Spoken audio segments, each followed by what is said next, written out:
work was going on. So there was a short circuit around 4:30 in the afternoon today. Okay.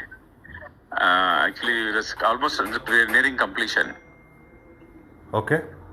So that's caught fire. So I mean, as the director, everybody is there. It's coming under control now. So 3 fire engines have come. okay. So 2 more will be reaching now. So Okay. it was just to be almost completed. We are starting this IAS training academy there. Okay.